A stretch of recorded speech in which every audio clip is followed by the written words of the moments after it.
Em entrevista ao programa Estúdio I da Globo News, o ministro da Economia, Fernando Haddad, desmentiu a narrativa do mercado financeiro que coloca a Argentina como um exemplo para o Brasil. Haddad apresentou uma análise que destacou a verdadeira situação econômica de ambos os países, rebatendo as comparações feitas. Bem-vindo ao Media Alert, seu canal de política onde você se mantém atualizado com as notícias mais relevantes para a luta democrática.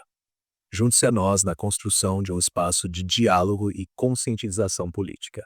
Para ficar sempre atualizado, inscreva-se no canal. Eu acredito que o Brasil vai se reeducando para respeitar os números e botar o país no trilho certo. Porque, repito, nós estamos numa situação melhor do que os demais países. Nós não estamos... Às vezes eu fico ouvindo coisas que me espantam um pouco, né? A pessoa com inveja da Argentina. Fala, poxa vida, não podíamos estar na Argentina. Dá um pulo na Argentina. Torço muito pela Argentina. País vizinho, grande parceiro comercial do Brasil, o mais importante da região. Mas não é simples. Você fazer ajuste fiscal, muitas vezes, jogando 60% da população abaixo da linha da pobreza, com uma recessão de 3,5%, né, do produto interno bruto, com uma inflação que ainda anualizada passa de 30% a 40%, e a do ano passado 160%. Né? Nós não estamos nessa condição. Nós temos condições de fazer melhor, com o mesmo respeito às regras econômicas com as quais nós concordamos, mas fazer recair sobre quem suporta o peso do ajuste, não fazer recair sobre os ombros de quem precisa, né, de condições para se emancipar economicamente, não fazer cair sobre a parte mais fraca da sociedade. Tem toda uma arte em fazer isso da melhor maneira possível. Né? Não é desprezar as contas, é o contrário, é levar em consideração que tem uma dimensão social que precisa ser considerada. E muitas vezes o presidente Lula é criticado por respeitar essa dimensão social. Mas eu trabalho para o presidente Lula justamente porque ele respeita essa dimensão social e nos obriga da área econômica a não buscar o caminho mais fácil, né, de fazer recair sobre a base da pirâmide, o peso do que tem que ser feito. O senhor é muito habilidoso, o senhor fala muito bem, mas eu queria entender uma questão que me deixa um pouco angustiado, que é a seguinte: o Tesouro ele projeta um crescimento do endividamento do setor público em proporção do PIB para 24, 25, 26, mesmo dentro de um contexto onde a arrecadação também, segundo o próprio Tesouro divulgou hoje, cresceu mais de 11% em termos reais nos últimos 12 meses. O senhor está confortável com essa trajetória no crescimento do endividamento? Existem medidas suplementares em relação às despesas sendo estudadas ou não, da maneira como está, já é suficiente em relação ao que foi aprovado em dezembro? Olha, os técnicos do Tesouro, eles fazem as melhores projeções com base no estado da arte atual, né? Nem sempre o técnico do Tesouro que está fazendo essas projeções está considerando aquilo que, na alta administração, está sendo considerado para enfrentar o problema. E nós pedimos uma série de simulações. A Receita trabalha, a Secretaria Extraordinária da Reforma Tributária trabalha, o Tesouro trabalha, o Banco Central trabalha. Então, quando você reúne tudo, você vai identificando os problemas e vai endereçando. No começo do governo, o tema que é tratado é o seguinte: a economia brasileira não tem como crescer. Esse era o tema.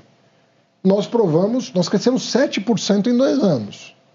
Né? É o maior crescimento desde 2011. Né? Depois veio o tema do déficit.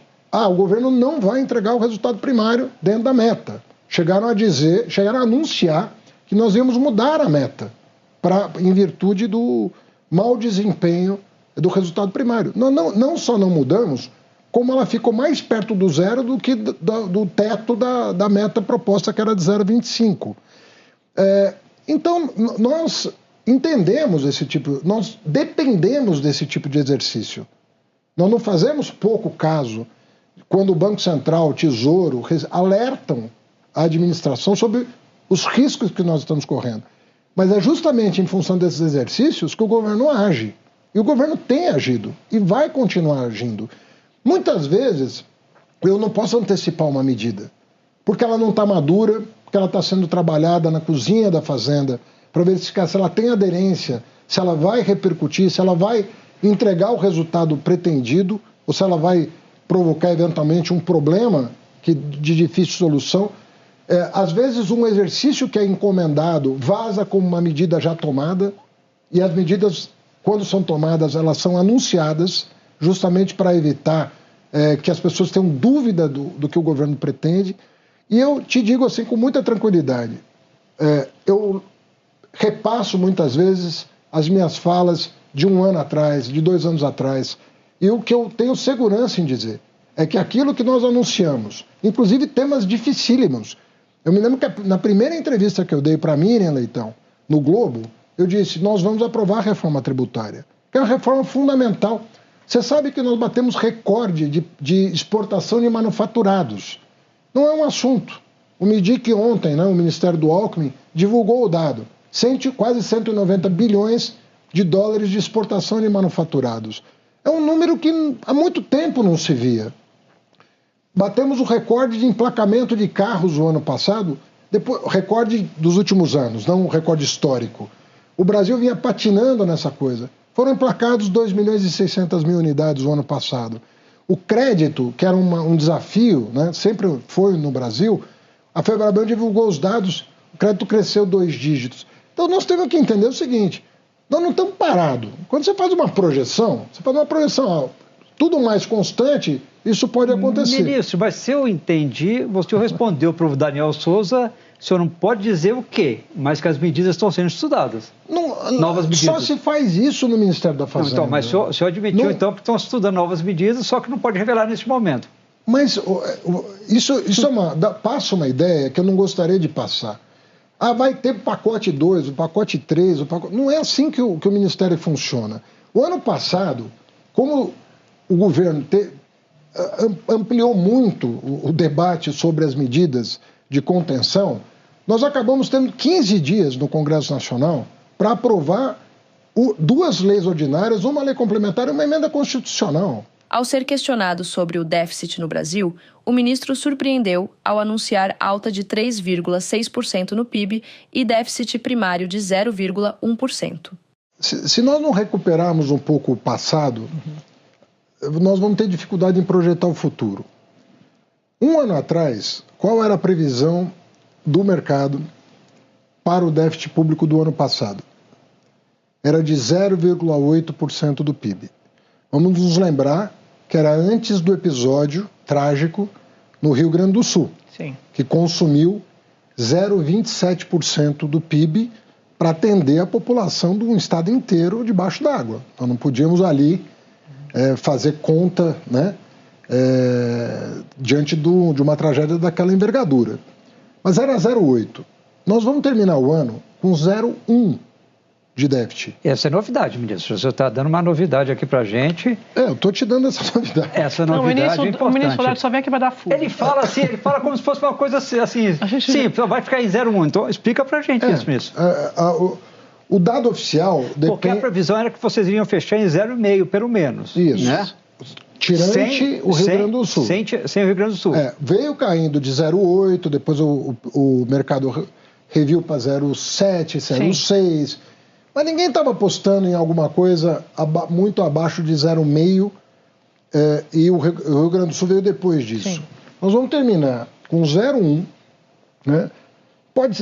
A segunda casa depois da vírgula pode variar em virtude do PIB ser maior ou menor do que o previsto. Nós estamos prevendo de 3,5 a 3,6 de crescimento ano passado. O mercado ainda está com 3,4. Isso. Mas, é novidade também. Você já está pensando em 3,6. Outra novidade que dá para a gente aqui. Pois hoje o Ministério da Fazenda estima em 3,6% o crescimento do PIB. Diante disso, nós estamos com 0,1% de déficit o ano passado. Sem o Rio Grande do Sul. Vamos nos lembrar... Sem o Rio Grande do Sul, isso? Sem o Rio Grande do Sul. Sem o Rio Grande do Sul. Com o Rio Grande do Sul, 0,37. Mesmo assim, abaixo ali da previsão do mercado. Da previsão e quase perto do teto da meta. E perto do teto da meta. Exatamente. Vamos nos lembrar que no ano anterior, eu me comprometi a entregar um déficit de menos 1%. Isso. Né?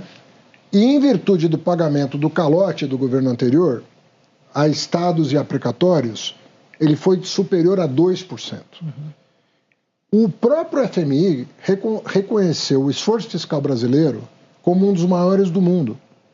Detalhe, nós sempre dissemos o seguinte, nós vamos fazer o esforço fiscal, mas vamos fazer o esforço fiscal de uma maneira tal que não prejudique o crescimento, a distribuição de renda e a geração de empregos. Sim.